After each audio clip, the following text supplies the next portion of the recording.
Well, hey guys, it is me, Matt, also known as Newton, and today I'm doing a room generation video.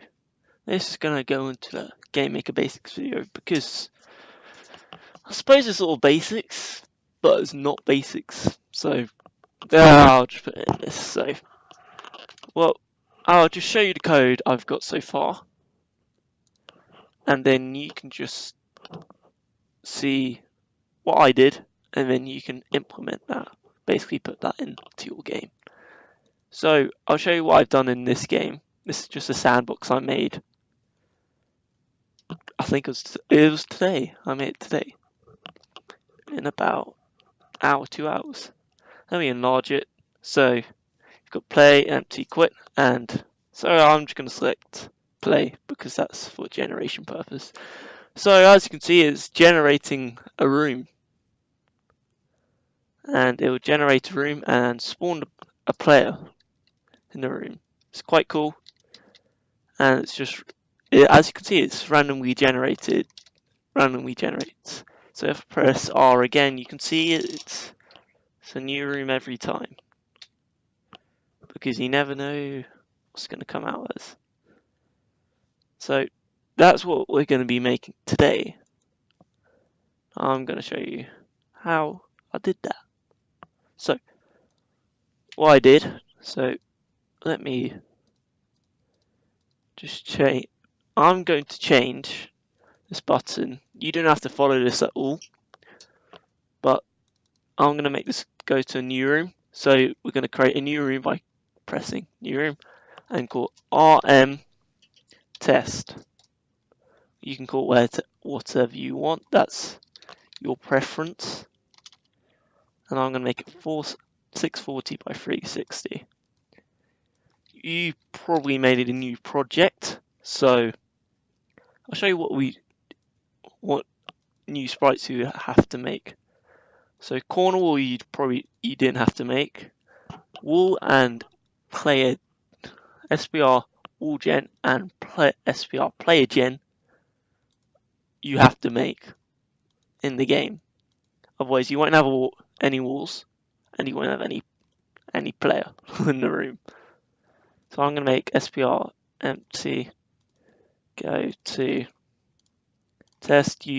This is irrelevant for you at the moment, but you have to make those 4 sprites for this tutorial, and I made the dimensions for all of them 16 by 16.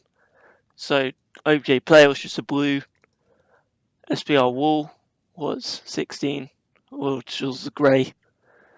The generation sprites are the same, just with a white square around it. So basically, I'll show you what I've done now. So I made a new instance called OBJ instance control. That just controls how many walls are in the room. For this example, I made 250. Basically, I've got this 249 because if it's what GameMaker adds 1 to it for the generation. So then so I'm saying if global.number, which is the number in the room I have of the instance, so that's in OBJ control. So I made global.number in OBJ control to 0. And OBJ instance control, so let me finish saying what I was saying here. So I was saying if global.number equals 249, which is basically 250, it creates the player generation object in a random x coordinate and a random y coordinate, and then it destroys this object. So then if it isn't equal to 250 in the room, 250 objects in the room for walls, it recreates the obj wall generation object. So now we're actually going to look into actual generation now. The actual generation here is saying if the place 3 x plus 16, which is 16 to the right, so 1, 2, 3, 4, 5, 6, 7, 8, 9, 10, 11, 12, 13, 14, 15, 16, all the way to 16. And that's the end. If it's 3 on next to it, it will make, and y plus 16 now would be the same for the x, but on the y-axis, plus, and that this code will be exactly the same for the other side, because we need to have for the other side as well. So x minus 16 and y minus 16. And then, if that's all good, it will make the wall object and will destroy this generation object. If it doesn't equal this, it will make a new one and destroy the current one you're on. So, and now, oh, that's the same, exactly the same for the player, except I just added 25, so there's larger space between it, so it has more place to move. I'm actually currently implementing this into my other game, which is Throw Ghosts. I'm not going to show you that now because it's secret, very secret. So now if I tick everything and just click OK and put that in, so we're going to test, see what it does at the moment in the current room and see what it basically does. So if I just enlarge that, and I created it, so if you click on empty, brings it to room test.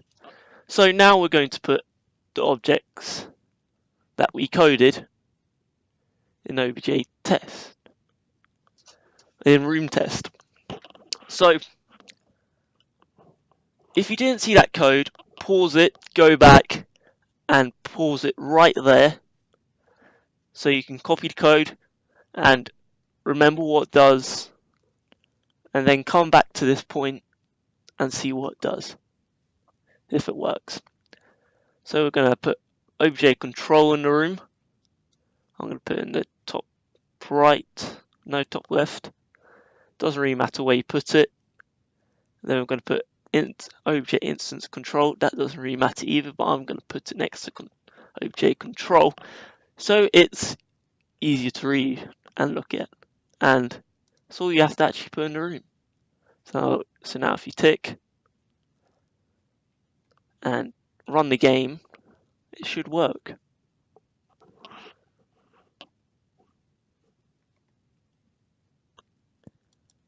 So now if I enlarge the room again, click on the empty button, and as you can see, it makes it.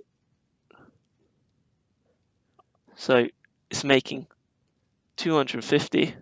Now as you can see, I've got error, which isn't good.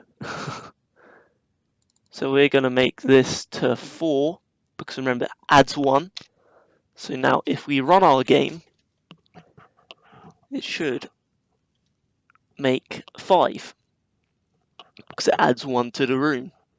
So if we click empty, it creates 1, 2, 3, 4. Sometimes it goes out of the room. Sometimes it goes all the way out. So now, I'll actually run that again. I was supposed to close that. But if I open it and run, so it is 1, 2, 3, 4, 1, 2, 3, 4, 5, there should be a fifth one, 1, 2, 3, 4, 1, 2, 3, 4, 1, 2, 3, 4. I was actually wrong, it's 5. Try 5. You don't need to -1, it's fine. So now if I click empty, it should make 5. 1, 2, 3, 4, 5. 1, 2, 3, 4, 5. There you go. Now if I created 100, it should create 100.